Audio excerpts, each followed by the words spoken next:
Tottenham Hotspur. We are in for Mohammed Kudus. If all reports are to be believed, Matt Law, Fabrizio Romano, some of the reputable ones, saying that Tottenham are in for Mohammed Kudus. Now, without getting too excited, Tottenham are in every year for a lot of players. But for me, this is an exciting link. There are some links where you look at and you say, okay. For me, this is an entertainer. This is a guy that had a very good first year of West Ham. Not as great last year, but as West Ham had a poor year. But this is a guy that has the most dribbles in the Premier League. This is a guy that takes players on for fun. And we're going to have a look at his stats and we'll have a look at his data and we'll see what's being said. But for me, this will be a player I think will become a cult hero at White Hart Lane. A player that when he gets the ball will get you off your seat. Bums off seats is what it's all about. He'll get the ball. He'll go that way. He'll go this way. Shuffling left, shuffling right, taking players on. And he's bloody good at it. So let's have a look, shall we, at how this news came about and what's being said. Now, before we get going, we do know that there is a release clause for 85 million, which apparently runs between the 1st of July and the 10th of July. Don't ask me. I don't know how that works. But apparently after that, that fee will come down. So don't worry, Spurs fans who think it's their own money. Spurs will not be spending 85 million pounds on Mohammed Kudus. And Daniel Levy is not going to spend 85 million pounds on a footballer. So let's have a look at what's being said, shall we? Straight away, we'll go to Fabrizio Romano. And this was just over an hour ago. I said Tottenham have genuine interest in Mohammed Kudus. And he's high on the list this summer, as Matt Law reports. Initial contacts took place with his new agents, while there are more clubs also involved. Kudus is open to Spurs talks. Now, the kid in me says, yes, go and get Kudus. I want a proper skillful winger. I want a guy that when he gets it can beat a man. The cynic in me, the Spurs fan in me, the fan that knows how slow and bad Tottenham are in the market says, words that worry me are interest. Spurs have genuine interest. Not just interest, guys. Genuine interest. I like that. Play buzzword bingo. And he's high on the list for this summer. Wouldn't it be lovely for us all to see this list, this mythical list that apparently we're working off, but not signing any players? Semenyo, is he on the list? Eze's on the list. And by the way, just as the time of me recording this video, Fabrizio Romano has announced that Crystal Palace have, that Arsenal have been in talks over the weekend with Eze's camp. I'm going to say, see you later, Tottenham. Let's duck out of that one. We're not getting that over the line. But is Eze on there? Is Semenyo on there? Kudus, Xavi Simons.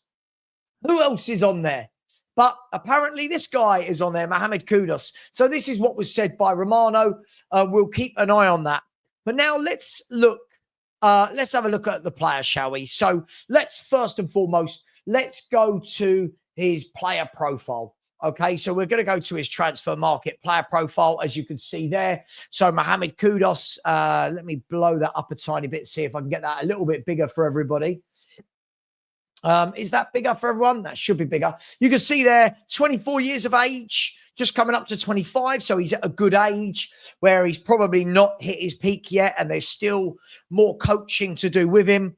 We know that he's a Ghana international, but of course, Ghana haven't qualified for the African Cup of Nations this year. So we would not lose him. 42 caps for Ghana, 12 goals. We know that he's a right winger, but we also know that he can play off the left or through the middle as a number 10. And we also know that he's left-footed. So what do we know? Let's scroll down and see about him. Now, last year, as I said, wasn't his greatest year in terms of output. The year before, he had a much better year where across all competitions, he averaged 1 goal every 3 games. Last year wasn't as good.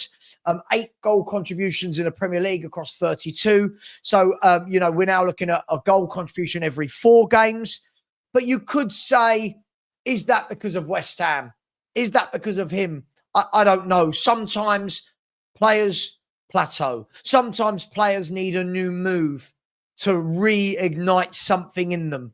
And I'm hoping it would be that one. Now, this is the interesting bit for me. If we scroll down, we can see here right winger, left footed. But the interesting thing here is you'll see that he can play anywhere across there. The number 10, left wing, right wing, number 10. But his main position, they say, is as a right winger, shuffling onto his left foot, which will probably work well with someone like Pedro Porro overlapping in a Thomas Frank system. But the bottom left is where I want to look. We know that he's got 3 years left of his contract, which obviously means he's going to be expensive. The going rate for these types of players very much seems to be 60 million, 65 million. It just is. It's just what it is, especially if they're coming from the Premier League. Now, we know he's got 3 years left, but the interesting thing at the bottom there is it says there is an option for a further year.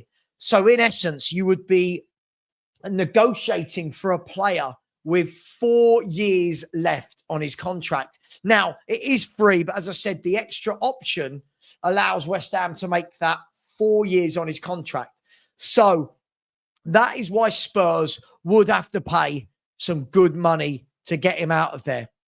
Now, the market is valuing him at 45 million, 50 million, but the transfer market values don't take into account that clubs can command whatever they wish for their players.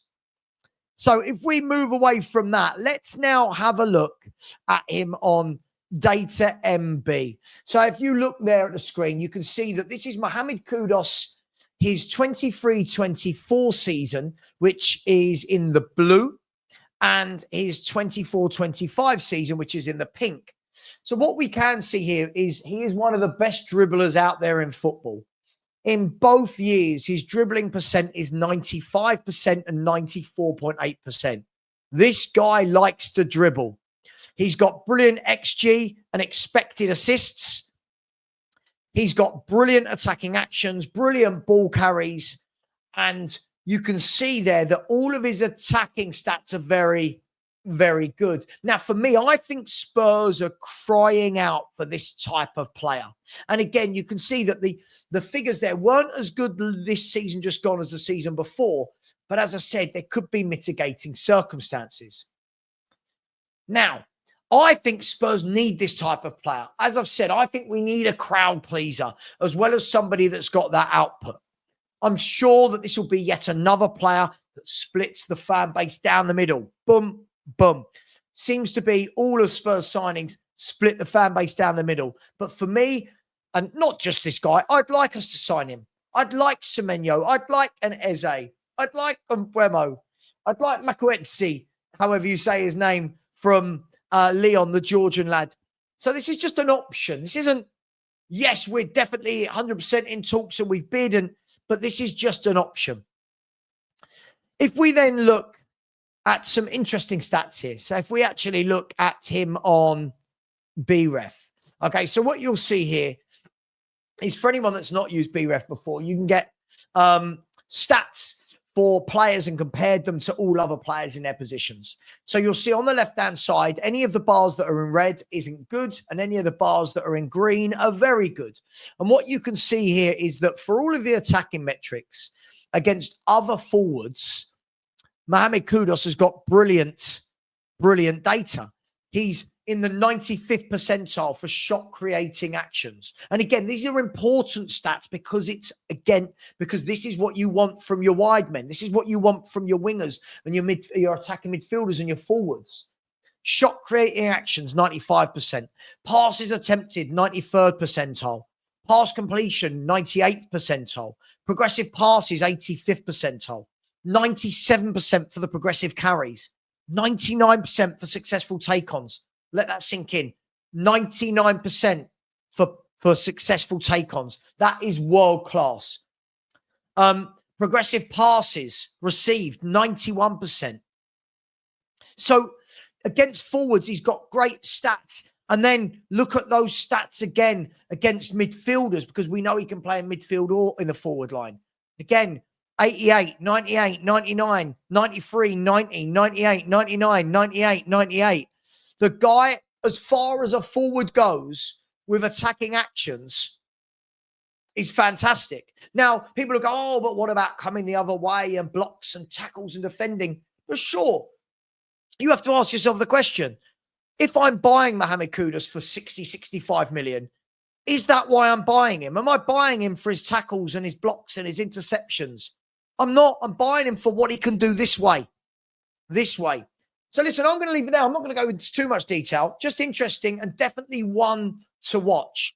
Let me know your thoughts. Would you take Kudus? A lot of people seem really concerned about the money. But what I would say is this. If Spurs want a player, you've got to pay. And normally we all have a go at Daniel Levy. Oh, typical Levy's not got it over the line. So can he get this one over the line? My head says no. My heart says yes. But let's see. Let me know your thoughts. Would you take Mohammed Kudus at Spurs? And how likely is this deal to happen? Take care. Much love. We'll see you on a video very, very soon.